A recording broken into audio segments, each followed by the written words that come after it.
man. Follow the kick. We up late night. We been streaming for how long? We been streaming?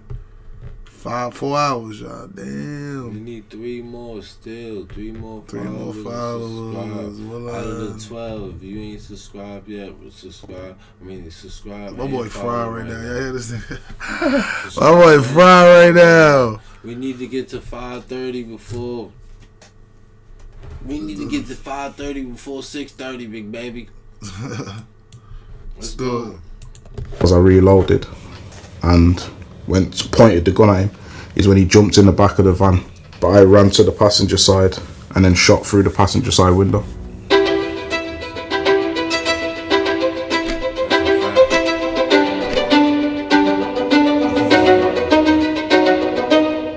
You were growing up in Manchester's Moss Side. Yeah.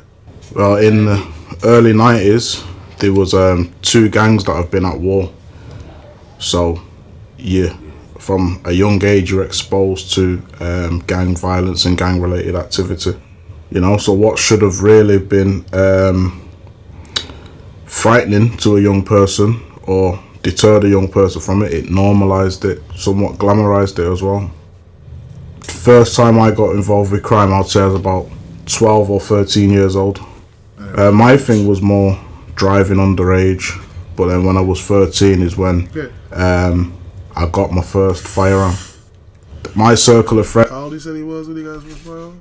When I got my first firearm. 13. My circle of friends, we had. Yeah, you a badass little nigga. You 13 with the grip. Yeah, you a badass little nigga. That's like 8th grade. Yeah, you a bad little nigga. I got my first firearm. Like Cam Mason say, what's that shit? Yeah, nigga said. This nigga's fried, y'all. Nigga said, oh no. It's something like, I don't judge you, but I understand some shit. Yeah. Or like, I don't condone it, but I understand. Cause 8th grade. But they shit different. They grades is different. Nah, but I think about 8th grade. Yeah. You For wasn't? us. You wasn't in 8th grade. I mean, 8th grade, I probably wasn't. I probably was like, I was access to it, but I wasn't like moving around with it. Yeah, I'm not moving around with it, but like 8th grade, like, yeah. I was more or less beating niggas up. High school, niggas. Definitely. Definitely like, around there, yeah. Definitely. So I was like 8th grade, yeah, I understand. Yeah, it's regular trench shit. A circle of friends, we had the name of our gang, let's say, was the drive-by crew. So then people would always like make fun of us and laugh and joke and be like, oh, how you call the drive-by crew and you don't have a gun and you don't drive. So then as simple as that, we went out and got ourselves a car and got ourselves a gun. How many of you were there? About 4 of us. And all very young? Yeah, all the same age, all in the same year in school, all from the same area. Started off like selling weed, driving around, like I said, underage. Had this gun. We never shot the gun. We just used to brandish it and show people and things like that. And easy way to go to jail right there. You never shot it? How you know it worked? No, they gonna figure it out. They called it attempted murder, 18. He found out. Probably ain't the same one though. But nah. Just used to brandish it and show people and things like that. And like street robberies on a minor scale.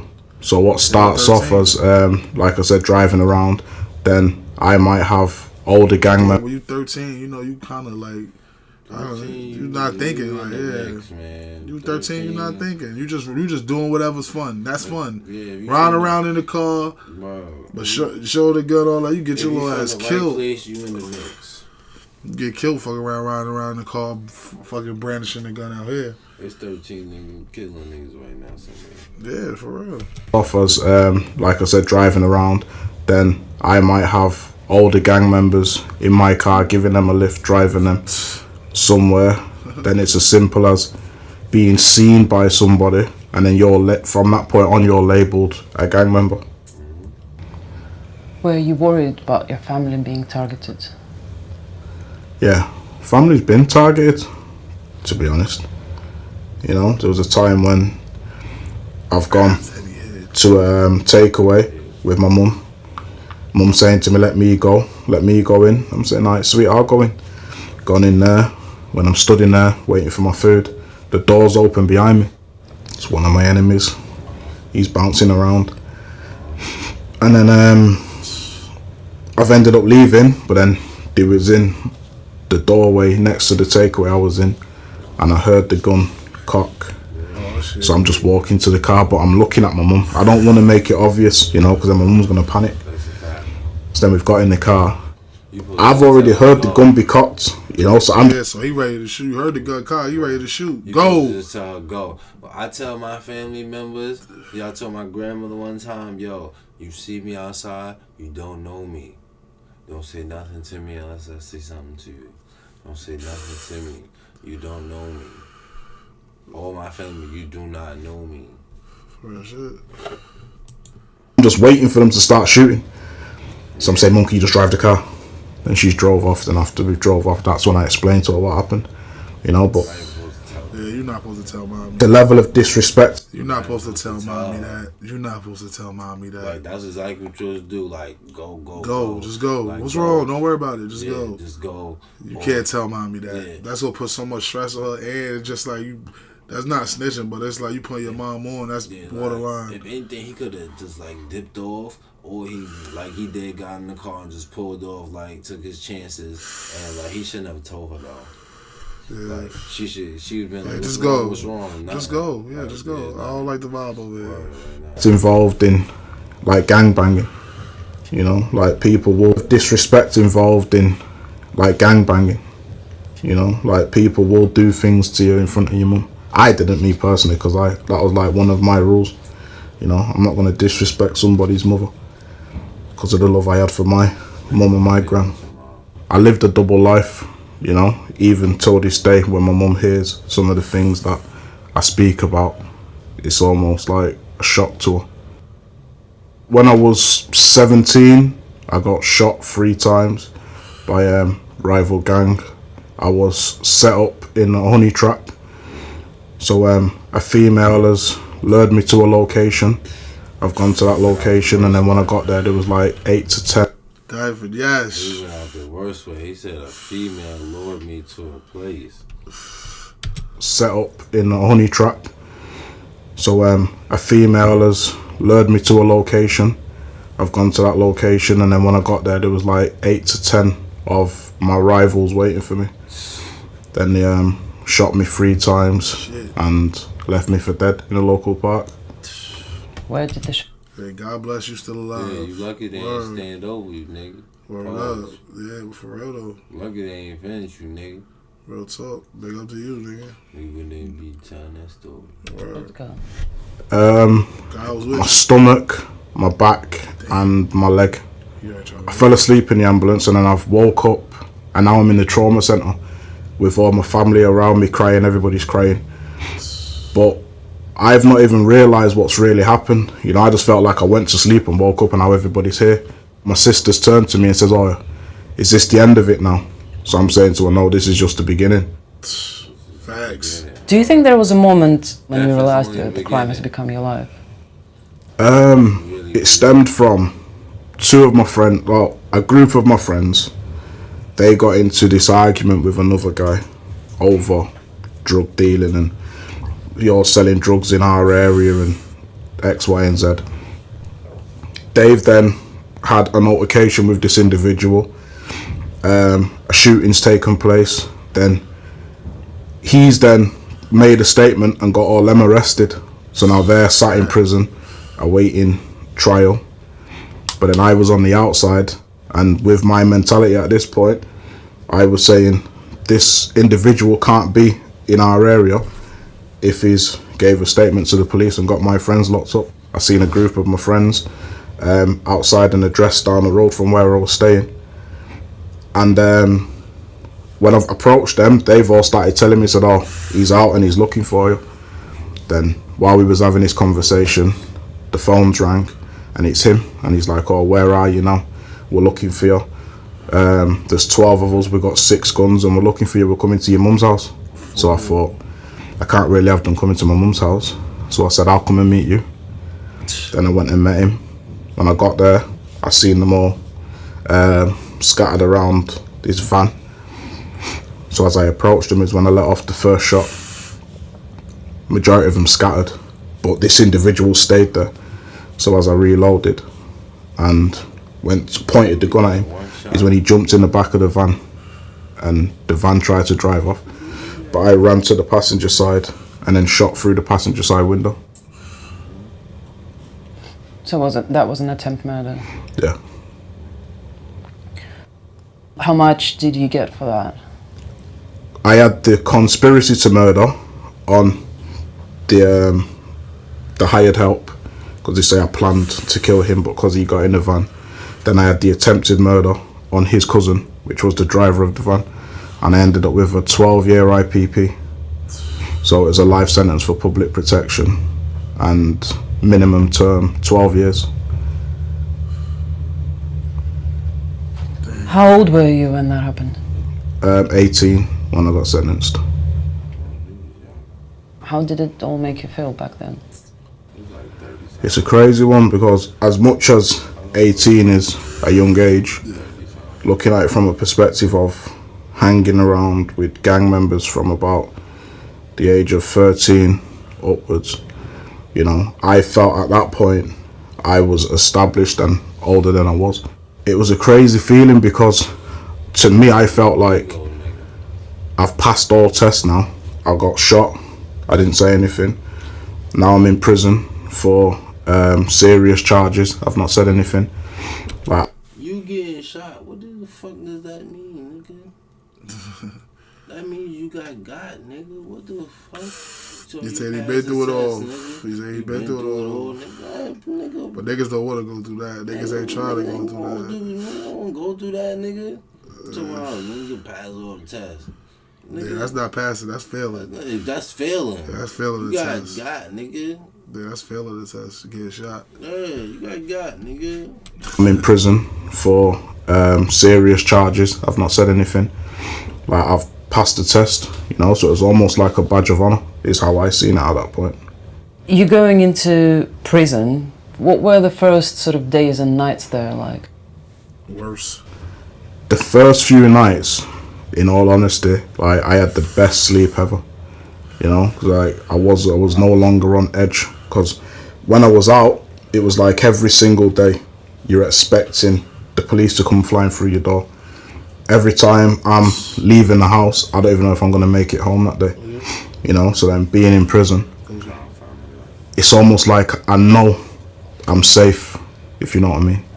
So I feel I just had the best sleep ever, because the worst thing that can happen to you in prison is you get stabbed, you know.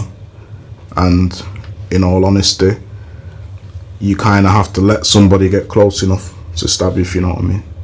Prison life in the early stages, because covering local prisons, everybody knows who you are. So that was my first time in prison, but by the time I've got there, I've already got a reputation outside. So when I come in, that reputation then follows me into prison. But then as soon as I got convicted for the conspiracy to murder, they made me Cat A. So at that point, I was 19 at that point, and then that's when they sent me to Strangeways. But then when I went to the Cat A unit, now you're with real criminals. You know, you're with people that are in for terrorism charges, serial killers, you know, natural lifers. And that was the first time I ever met someone doing a whole life tariff.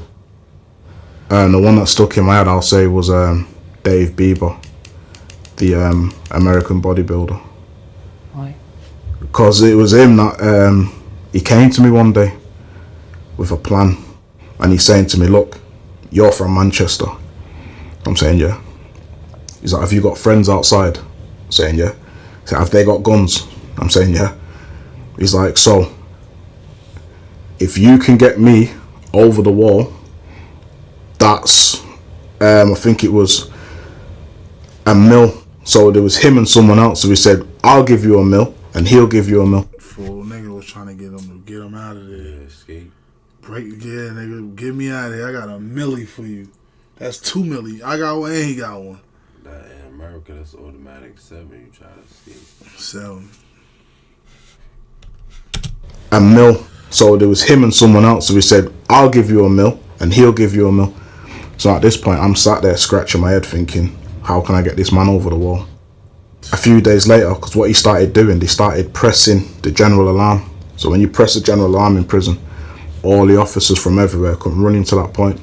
Now they kept doing that to time how long it takes the officers to come. So there was a full-fledged plan in action, and I was a part of it. And I didn't even realise, or I did realise it was just due to immaturity and stupidity.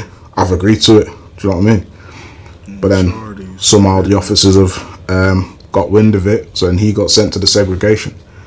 And that's what saved me, because I would have got myself in a lot of trouble. What do you think you missed most about outside life? That's a mad one, you know, because after a few years in, it's like you're shut off from the outside world.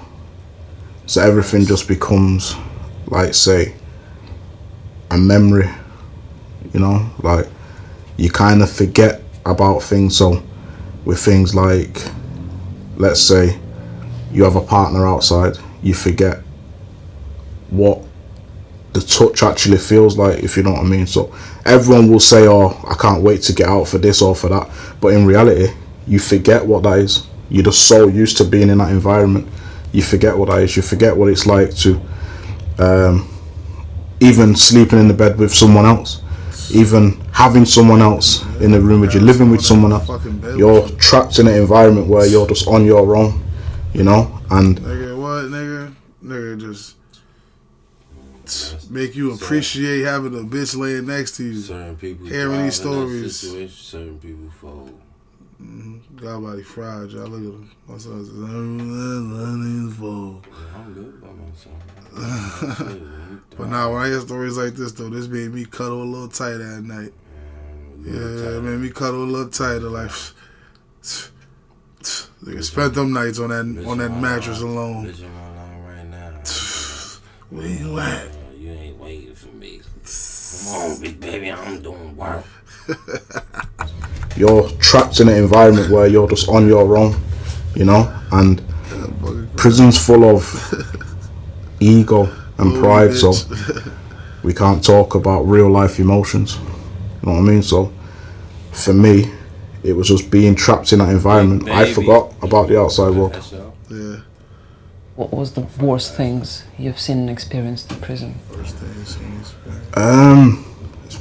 Against being in the high security sector, people like, I seen some guy get his throat slit over a rumour that turned out to not even be true. You either have to toughen up or become a victim, to be honest. But then after a few years in, I would say after like 5 years of your sentence, it just becomes the norm. You know, it just becomes a normal thing. So rather than chasing, say, release and focusing on the outside world, you just live day by day. Did you make a decision to turn your life around? Going into prison, I already knew the charges they had me on, and I knew I was getting a long time. My gran was already old at that point, so I'm thinking, with all these years, she's probably not going to make it. I was on the phone to my mum, Worst feeling. and my mum saying like, we've been to the doctors today, and the doctor's saying there's not much long left. So now I've said put my gran on the phone. So I'm speaking to my gran, and my head's telling me, my heart's telling me, tell her you love her. But then my head's like, won't allow me to say it. Do you know what I mean? So I put that down to this fake image I had of myself, this fake persona I used to put on, you know? So then, but I couldn't go off the phone. It's like I kept saying to myself, say it. But then it just wouldn't come out. Then the next day, I phoned home again. But this time I said, you know what, I'm going to say it. And this time, when I phoned, my mum said, oh, she's gone. Then that's when reality hit me then. Like, everything else, all the peer pressure, what other people are going to say, all these type of things, that all went out the window, you know, because now this has happened, and this is the day I've been dreading since I got to prison. And I thought to myself, you know what, like, I'm not doing this no more. Do you know what I mean? I'm not doing it. At first, the way I was thinking, so it's like I was thinking to myself, alright, so I'm not a gang member anymore. I'm not going to get involved in any gang activity. When I get out, I'm not going to like walk the streets with a firearm. But then I'm also thinking, but I need money in these things, so I might get out and get involved with some drug dealers what I met in prison. I might get involved with some armed robbers what I met in prison. So I still had a criminal mindset. Yeah, you might not be an active gang member, but you're still selling drugs. You might not be an active gang member, but you're still deciding to be involved in armed robberies. You know, and that's when I thought, even that's not good enough, because even that could send me back to prison. So that's when I decided to start getting my education sorted, my vocational courses, all these type of things. When you got out of prison, how old were you? I was 30 when I got out. I remember the first day I got out, I was in an apartment with my partner. Then when I was waiting for the taxi to take me back to the bail hostel, we was just stood outside, so me and her were just speaking. Then a car's pulled up to a giveaway with like 4 males in with the windows down. So in my head, that's a drive-by, you know, because that's what we was used to. So then it's like I've blacked out. So I'm saying to her, go back inside, go back inside. She's not realizing what I'm saying. She can just hear me shouting, go back inside. So she's like, no, I'm not going back inside. What am I going back inside for? So then I'm saying to her, please go inside, go inside. Started like panicking. So then she started walking away. So then I've charged at the car. But then as I started charging at the car, they've all looked at me like, what's he doing? And just drove off normal. You know, and then that's when I've realised like, I'm still trapped. You know, because before that point, I would say like, I'm done. I'm out of it. I'm a citizen, law-abiding citizen now. But in reality, with things like that, it's like it showed me that you're still mentally trapped. You know. Did you feel judged by society because of your criminal past? Yeah, 100%. 100%. It's like as soon as I got out, like, because I was on go mode, so I thought I need to keep active. So I think I got out on the Monday. By the Thursday, I was sat having an interview. As soon as I mentioned my criminal record, they're like, no, it's not happening, no.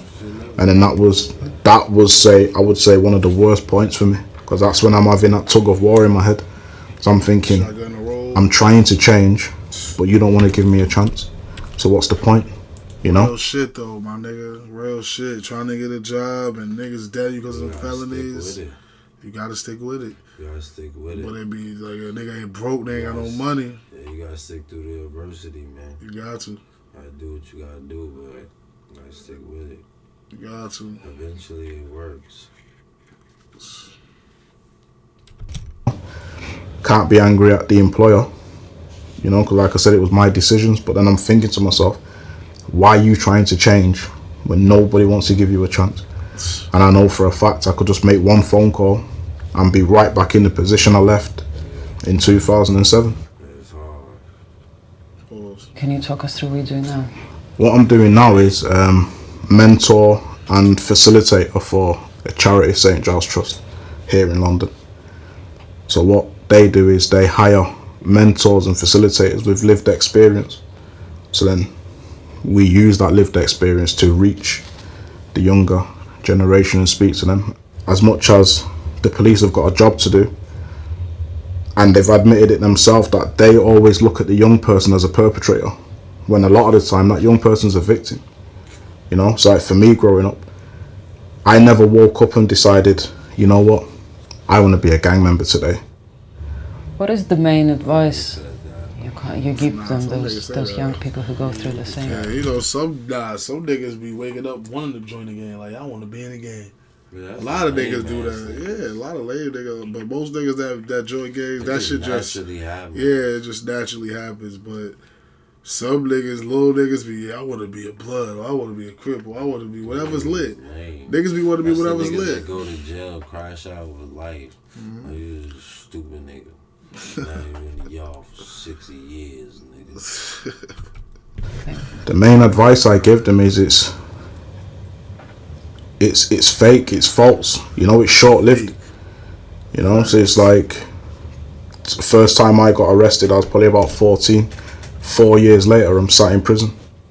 And then you go to prison, drop out of school, college, whatever it is, you're gonna have to do it again anyway. You know, you have to do these things. You have to have an education. You have to have some type of qualifications to even survive as an adult outside. People ask me all the time, like, how do you feel? How do people from your past feel?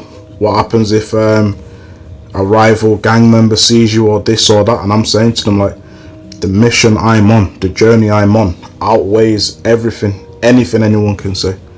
You know, like, my passion is to raise awareness to this younger generation. Like, you don't have to go through what I went through. Thanks. Shout out to my boy. What's his name? Yeah, I try to. Cause they Kieran. on this younger generation. Yeah, shout out to that man. Like, comment, subscribe. One.